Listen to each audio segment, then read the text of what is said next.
thing is, until you can erase 3 Februaries, shut up. Where sports is the base, life and fun are the results. This is The Brian Snow Show.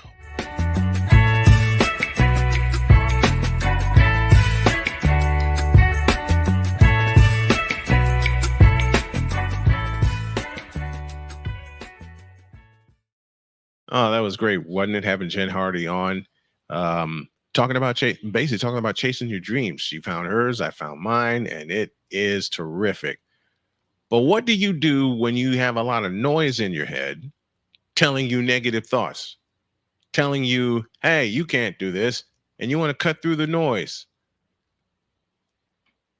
Let's go across the water to England, to the UK. And here is Aaron Parry. He joins me right now. What's up, Aaron? What's up, Brian? Thanks for having me on the show. Thanks for coming on. What is cutting through the noise? Tell me about that. Oh man, all my life I've had this negative self-talk. I think it's a bit of a cultural thing as well. You know, in the UK we're very negative as a whole. I think over in the US there, I think there's a little bit more positivity. There's a little bit more. We can achieve our dreams. We can do it as long as we put our mind to it. Kind of attitude. Yep. In the UK, it's very much everybody stay in their lane. No. This is who you are. You don't step out. You don't create anything special for yourself, and that's reinforced through, like, all through school and everything. It's like you will be this person. You will fit in the entire time. So people who want to more, like myself, I've always wanted a bit more for myself, and just not really been comfortable. Yeah, I think it's really a challenge to get out of that mindset once it's been ingrained in you for years and years at a time. Because school alone, I mean, you're not leaving till you're 18. If you go college, university, whatever, it's even longer than that. So you could be spending quarter of a century of your life being told, no, you're not necessarily you're not good enough, but you can't do this. You should play it safe. You should do this. You've got to fit in, that kind of stuff. And you know, and then if you have any failures, like I did, so I've tried to start businesses and do things, and I've had failures, and it just reinforces that message, and it just gets in your head, and then your own. I don't know if you have your own narrator, your own self-talk in your head, but mine is very, very negative and has been for a lot of my life. And I think, especially in the UK, that is the case. I'm not sure about in America if that's a big thing as well. But it's a real battle with yourself, and it can really destroy your self-esteem. And it did mine for a long time. So, going through all of that, being one of the school nerds all of my life. And I didn't know how to cut through the noise. I mean, hell, what was I doing? I was 17, 18 at the time, getting ready to graduate, getting ready to go off to college. I really didn't start to find myself until 1991, when it was the middle of my freshman year. And when you step out like that on your own, finally knowing a little piece, just a little piece of what you want to do, it's liberating, but it's also very frightening. Yeah, it's tough, right? It's tough going through all that and then actually stepping out and being, because what it is actually being vulnerable. By stepping out, you're being vulnerable and saying, this is who I am. I don't care what you think. This is who I am. This is what I'm going to do. It takes a lot of courage to do that. And it's your freshman year. That's really good that you found it and started doing that, because it took me even longer. I'm 39 now, and I've only really felt that way and achieved that in the last sort of year or two, really. So it's difficult, and part of it is the podcast that I do. Much like I imagine that's part of you being yourself and putting yourself out there as well. That podcast is really helping me really own it and just be authentic and just be me and just show the world, actually, this is who I am, and I'm unapologetic about it. What made you start your podcast? What was the button? What was the light that turned on for you and said, you know what, I'm going to start this and no one's going to stop me? Oh man, you know what? I've tried to start a podcast in 2018. Managed to do 2 episodes, and all the people around me and the things that have been said, and I bottled it, and I stopped. So it's only recently that I started back up, probably only 3 months ago now. And what was the trigger? I've had a bit of trauma and some issues with work and relationships and stuff like that. So Hmm. I wouldn't say there's necessarily one trigger, but it was a combination of things, and just feeling like you're at rock bottom almost, and just being just something just snapped in me to the point where I was like, right, enough's enough. I can't conform and fit in a box anymore. And now I have to be free. And Yep. that's what it is. It's freeing, and it's given me. I'm still learning and navigating that, and trying to be thoughtful with it as well. But I'm not trying to upset people, but I just it's freed me, and it's just lifted a weight off my shoulders. Really. What are the key elements of a resilient mindset, and how can people develop those traits? So for me, I was very fortunate. So I know your show is big on sports. I played a lot of sports growing up and all through my life, and team sports especially. Hmm. I found that I got a lot of skills from that, a lot of resilience. Dealing with defeat. The tough times, working hard physically and mentally, because you go to the dark place when you're in that preseason training and you're doing all the hard yards. Yep. So that's really helped me, and I've always been relatively resilient to a point. But what I have been awful at, and this is the thing that I've learned and trying to work on, still trying to work on, and trying to help listeners work on it by bringing on great guests, is I put everything in a box. So all the negative feelings and emotions, I just put them in a box, stick it away, forget about it, move on, and then the next thing and the next thing, and then you get this big pile of issues that you've not dealt Mm. with, Yep. and the boxes start to crumble, and then everything starts to fall around Hmm. you. So what I'm trying to do is not put new things in a box. So I'm trying to actually face them head on, and actually allow myself to feel them, talk about them with people. And I'm also trying to open up them old boxes and try and clear some of that clutter away.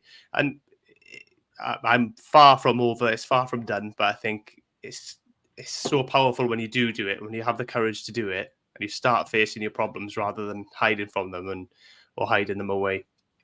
I think that's what people can do. One of the worst things I had to hide was when my daughter died. And at the Well, time I was dealing with an abusive relationship. So it was like a 1-2 punch. And I can't tell you how many times living in LaPorte, Indiana, that I drove to a McDonald's and I sat in the corner with my computer and I'd get a meal just to make sure everything was kosher. And I didn't want anyone to find me. Unfortunately, the lady I was dating at the time found me. And when she said, and I quote, when I told her my daughter died and I had tears running down my face, she says, "I don't want to talk about that. I want to talk business." I snapped. I snapped. yeah, man. I started packing up my things. And she says, "Where are you going?" Trying to hit me as I'm running out the door. That was the last straw. That was it for me. And since then, I kept saying to myself, I'm going to make this work no matter what. I have been pushed down, I have been stomped, I have been kicked, I've been rejected, but I'm going to make this work one way or another. And fortunately, I got a beautiful wife who believes in me and says, "You better not give up on me. You better not give up on us, and you better not give up on this." And she jokingly says, "You give up on me, I'll kick your ass."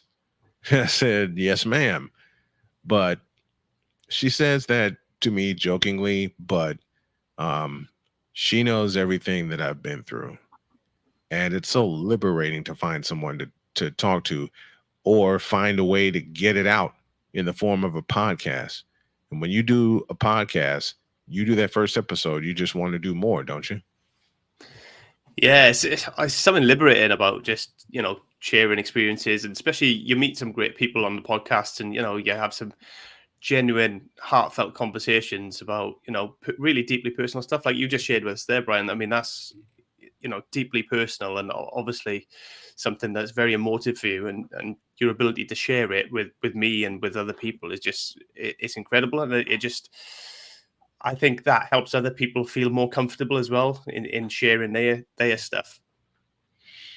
It comes to that. You have to feel comfortable with yourself sharing what you've been through, and it makes your guests, as you said, very comfortable to share what they've been through, and to find that common ground. I used to fight depression all the time, every day, and it still happens on occasion. I get this negative voice in my head saying, "Man, you can't do this," before I turn this camera on and turn this light on and do my morning show. I'm like, "Oh yes, I can." I got tired of missing shows. I got tired of missing appointments. I got tired of missing interviews. So I said, I just woke up one day and I said, the hell with it. I'm going to get organized. Period. I heard my wife's voice in my head saying, get it together, mister. I'm here for you if you need anything. When I heard her voice when she left for work, and I heard her voice in my head that morning, which was actually Monday morning, this past Monday morning, I sat up and I said, the hell with it. Let's do it. And now I'm on a clear path. And if any depressing thoughts come in my head or depressing voices in my head, screw the box. I'll stomp that box and keep going.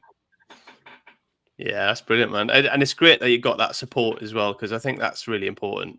Having someone that you can, you know, who understands you, understands what you're going through, or what you've been through, and is there to support you no matter what. We're not all lucky enough to have that, but I think if you've got somebody, you just got to hold on to that. Absolutely. Yeah, absolutely. What are some common mindset barriers that people face when trying to achieve their goals, and how can they overcome them? I think a lot of it is from this negative self-talk, and that comes from the environments that we put ourselves in, really. So like I say, from school you get all that, you have to conform, and we try to conform all the time in all these different environments. Sometimes it can be from relationships, poor relationships, or Hmm. the friends that we keep. But I think a lot of it is environmental, where we've got all these beliefs that are kind of put on us, and that we buy into as well, and then people don't. It's safe then, and I think it's human nature for everybody to kind of put everybody else in a box and be like, okay, this is that person, and they're not always comfortable with you stepping outside that, so they try and keep you in it. And I think then that becomes your mindset as well. You have all these limiting beliefs that you can't do that, or you can't do this, you shouldn't do that. Hmm. Um, and it can be very difficult to break through. And a lot of people like yourself, it takes trauma to trigger that change. Um, it takes a big moment in their life for a lot of people, Yeah. but which is a shame, because you shouldn't have to hit rock bottom to free yourself to be who you are. And I think Hmm. there are other ways to do it, and the other ways are a lot of self-reflection, really, and potentially, depending on your background, your history, is maybe like a coach or some therapy, as somebody to help guide you Yeah. to where you want to be, really, and to get that. You've got to learn to love yourself first and foremost, because once you can do that, everything, doors will just open for you, and things become a lot easier. Is it tough sometimes for people to free themselves from that box and uh from that kind of life that Yeah, they live in the negative all the time? I think it is, and I think because it's easier sometimes to make an excuse. You know how scary it is to step out and to put yourself out there and to do stuff. Yep. Um, especially at the start. Once you've been doing it a while, maybe not quite as much, but especially to start, to go from zero Hmm. to put yourself out there. Put yourself on social media, put yourself on all these platforms where friends and family will see you, all these other people will see you. You're worried about being judged and everything else. I think that's a real big challenge for people, and it's easier to make an excuse to seek to Yes. stay even though you're not happy, you're probably comfortable, so it Hmm. keeps you in this comfortable zone, and you're, even though you want more, you're just too afraid to step out and do it. And it's Yeah. very, very, very difficult to break that cycle. Very, very difficult. I found, like, it's taken me 39 years to break that cycle. So I know it is very difficult, and I know some people never break it, which is sad. And Yeah. it's the whole purpose of my show, to be honest. I get people on who have broke that cycle, who have reached goals or are on the journey to reaching the goals that they want to reach, and hopefully that inspires other people, and they can relate to that message, and they can step up themselves and break through them barriers a little bit. Well, I'm gonna have to come on your show, and I'd love to visit, because this past Monday I broke through a lot of barriers. It's one of those times I said, "Screw it, I'm going for it. I'm going for it all." And I want to convey the same message to my audience as you conveyed to yours, and just keep everything positive. And I know it's the toughest thing to do, given everything that's going on. I know that's the toughest thing to do, but doggone it, we got to keep doing it, don't we? We do, and we got to support each other as well. So the people that, like yourself, that are doing it, we've got to continue with the message and continue helping other people, because there'll be people listening to this who are in that position, who are really, really negative. They want more for their life, but they're keeping themselves down, afraid to do stuff. And it's people like yourself, Brian, and like the guests that I have on my show, that are the ones that will inspire them to, and help them to break through their barriers, and hopefully live a life that leads them to happiness and fulfillment. Aaron Perry joining us here, cutting through the noise. You got a lot of noise, get some help and cut through it, but keep everything positive. That's our message for today. Aaron, thank you very much, my friend. I love you. Thanks for coming on. I'd love to have you back. Thanks, Brian. It's been a real pleasure. Where sports is the base, life and fun are the results. This is the Brian Snow Show.